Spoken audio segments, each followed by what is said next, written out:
আসসালামু আলাইকুম। এখন দেখবেন সংবাদ শিরোনাম।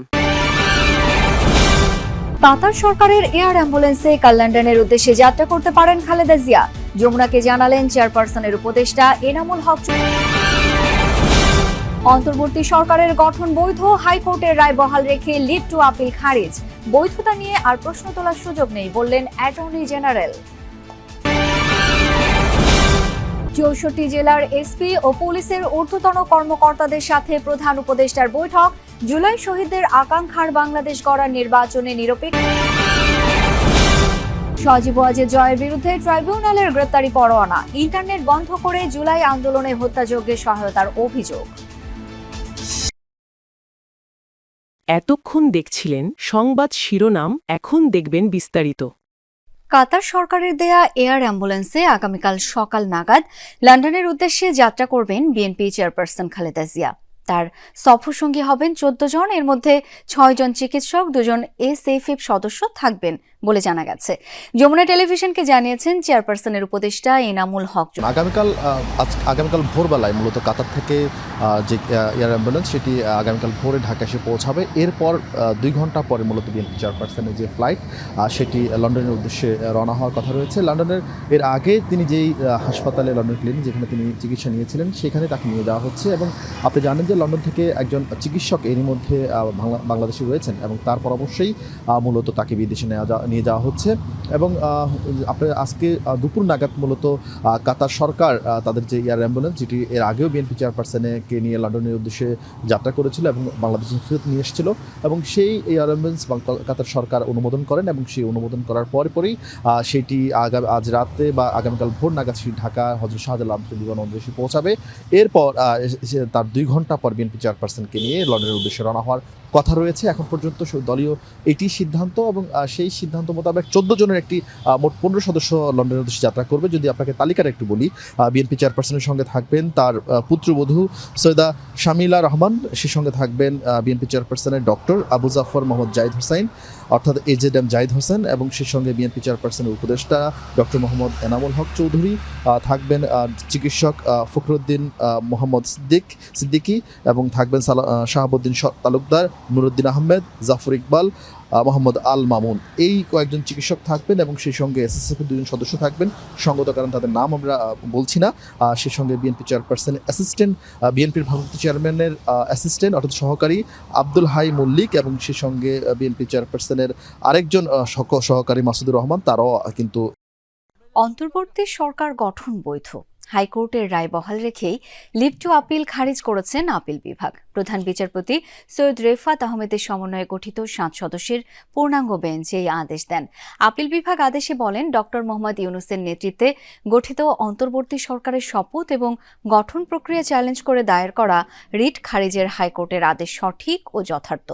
আপিল বিভাগ এই কারণে হাইকোর্টের আদেশে হস্তক্ষেপ করছে না। হাইকোর্টের দেয়া রায়ে কোনো ত্রুটি নেই বলেও পর্যবেক্ষণ দিয়েছেন আপিল বিভাগ। ব্রিফিংয়ে অ্যাটর্নি জেনারেল মোহাম্মদ আসাদুজ্জামান জানান, অন্তর্বর্তী সরকারের বৈধতা নিয়ে আর কোনো প্রশ্ন তোলার সুযোগ নেই। জানান, সুপ্রিম কোর্টের পরামর্শ নিয়ে রাষ্ট্রপতি যে প্রক্রিয়ায় সরকার গঠন করেছেন সেটি মানা হয়েছে। বিএনপির আইনজীবী ব্যারিস্টার রুহুল কুদ্দুস কাজল বলেন, অন্তর্বর্তী সরকার বৈধ, তবে অনুমোদন লাগবে পরবর্তী নির্বাচিত সরকারের। অ্যাটর্নি জেনারেল অবশ্য বলেছেন, পরবর্তী সরকারের অনুমোদন প্রয়োজন হবে না। এদিকে জামায়াতের আইনজীবী শিশির মনির বলেন, আপিল বিভাগের আদেশের পর এই সরকারের বৈধতা নিয়ে আর কোনো প্রশ্ন থাকবে না। আগামী ত্রয়োদশ জাতীয় সংসদ নির্বাচনে পুলিশ কর্মকর্তাদের নিরপেক্ষ ও পেশাদারিত্বের সঙ্গে দায়িত্ব পালন করার নির্দেশ দিয়েছেন প্রধান উপদেষ্টা ডক্টর মোহাম্মদ ইউনূস। তিনি বলেন, নির্বাচনের মাধ্যমে নতুন বাংলাদেশের জন্ম হবে এবং এই নির্বাচন ইতিহাসে দৃষ্টান্ত স্থাপন করবে। সকালে প্রধান উপদেষ্টার কার্যালয়ে 64 জেলার পুলিশ সুপার সহ ঊর্ধ্বতন কর্মকর্তাদের সঙ্গে বৈঠকে এই নির্দেশ দেন তিনি। প্রফেসর ইউনূস বলেন, নির্বাচনী চ্যালেঞ্জ গ্রহণের জন্য মানসিক প্রস্তুতি নিতে হবে।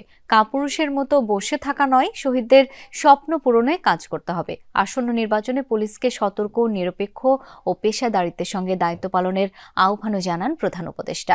নির্বাচন ও গণভোটকে ঐতিহাসিক সুযোগ উল্লেখ করে তিনি বলেন, নির্বাচন হচ্ছে সমাজের বিল্ডিং কোড তৈরির সুযোগ। যে গণভোট আসছে তা শুধু 5 বছরের মেয়াদী নির্বাচন নয়, এটি আরও গুরুত্বপূর্ণ। প্রধান উপদেষ্টা বলেন, অন্তর্বর্তী সরকার নির্বাচনের এমন এক বিল্ডিং কোড তৈরি করে দেবে যা শত বর্ষ ধরে দেশকে এগিয়ে নিয়ে যাবে।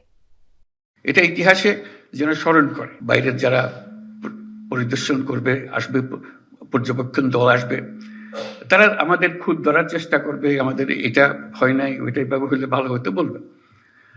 এবারের নির্বাচন হলে এমন নির্বাচন তারা স্মরণ করবে, বাংলাদেশের নির্বাচনটা আমরা দেখেছিলাম, এটা এরকম, তারা নানা দেশে এটা বলবে, এরকম একটা নির্বাচন তারা এটা দৃষ্টান্ত হিসেবে নিয়ে যাবে তাদের মাথায়, বারে বারে বলবে এই নির্বাচনের মতো নির্বাচন আমরা কখনো দেখি নাই।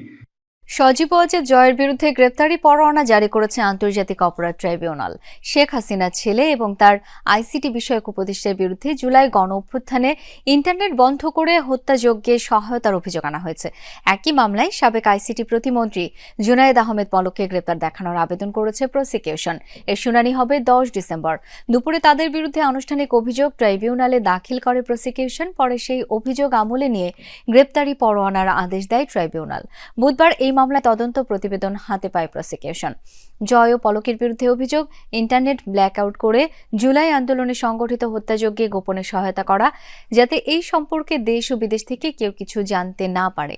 এছাড়াও কারফিউ দিয়ে ছাত্র জনতাকে হত্যার পরিকল্পনার অভিযোগে সাবেক আইনমন্ত্রী আনিসুল হক ও প্রধানমন্ত্রীর বেসরকারি বিনিয়োগ উপদেষ্টা সালমান এফ রহমানের বিরুদ্ধেও অভিযোগ আমলে নিয়েছে ট্রাইব্যুনাল।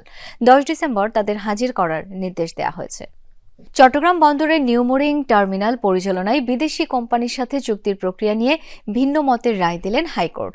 দ্বৈত বেঞ্চের জ্যেষ্ঠ বিচারপতি রায়ে বলেছেন, চুক্তি প্রক্রিয়া অবৈধ, বিদেশি কোম্পানির সাথে চুক্তি করতে পারবে না অন্তর্বর্তী সরকার। আর কনিষ্ঠ বিচারপতি রিটটি খারিজ করে দিয়েছেন। এক্ষেত্রে বিষয়টি তৃতীয় বেঞ্চে পাঠাবেন প্রধান বিচারপতি। 25 নভেম্বর নিউমোরিং কন্টেইনার টার্মিনাল বিদেশি প্রতিষ্ঠানকে দিয়ে পরিচালনার বিষয়ে করা চুক্তি নিয়ে দায়ের করা রুলের শুনানি শেষে রায় ঘোষণার তারিখ নির্ধারণ করা হয়। রিটকারীদের পক্ষে শুনানিতে আইনজীবীরা বলেন, চট্টগ্রাম বন্দর দেশের নিরাপত্তার সাথে জড়িত। নির্বাচিত সরকার ছাড়া বন্দর পরিচালনার দায়িত্ব বিদেশিদের হাতে দিতে পারে না অন্তর্বর্তী সরকার। পরে অ্যাটর্নি জেনারেল বলেন, দেশের স্বার্থ রক্ষা করেই বন্দর পরিচালনার দায়িত্ব বিদেশিদের দেওয়া হচ্ছে। অন্তর্বর্তী সরকার এই ক্ষমতা রাখে বলেও জানান তিনি। তৃতীয় বেঞ্চ একক বেঞ্চ হবে, তিনি যার সাথে সমর্থন করবেন তখন মেজরিটি হবে। চট্টগ্রাম বন্দর কর্তৃপক্ষ বা সরকার যে পর্যন্ত সুপ্রিম কোর্টের তৃতীয় বিচারপতির রায় না হবে সে পর্যন্ত আগাতে পারবে না। পিউনি জাজ, ডিসেন্টিং, প্রিজাইডিং জাজ আমাদের পক্ষে। এখন প্রসিডিউরাল ম্যাটার হচ্ছে, this matter will be referred to honourable chief justice. তিনি একটা তৃতীয় বেঞ্চে পাঠাবেন, সেই বেঞ্চে আবার শুনানি হবে।